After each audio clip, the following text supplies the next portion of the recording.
we can use smoke to get a visualization of the air patterns and movements in the building. It can go wrong, but it can be very useful.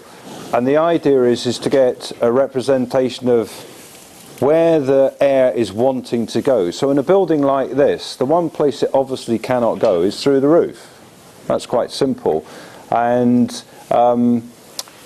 we've got virtually no sides on this building, so obviously when the wind's blowing, the smoke is going to disperse, say, through the panels at the back of the court there, which is fine.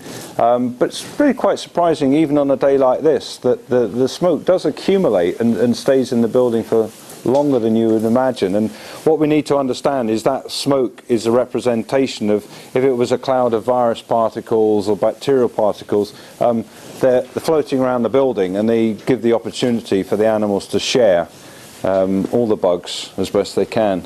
Well, for young calves, the key issue is moisture. We have far too much moisture in the buildings, so anything that is contributing to either excess moisture or making it too difficult for the moisture to leave the building needs attention. So gutters that don't work is a great favourite of mine. The water pours in out of control.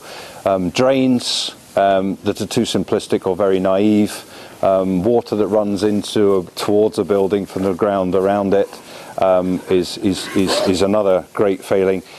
We don't need it. And within the pens, I think as well, we know where moisture is going to occur. It's going to occur near feeders, it's going to occur near drinkers, and it makes sense, especially with the price of straw as it is at the moment, to make some efforts to sort of keep the moisture and the lying areas well apart. So that's the first one. Moisture's good. The next one is fresh air.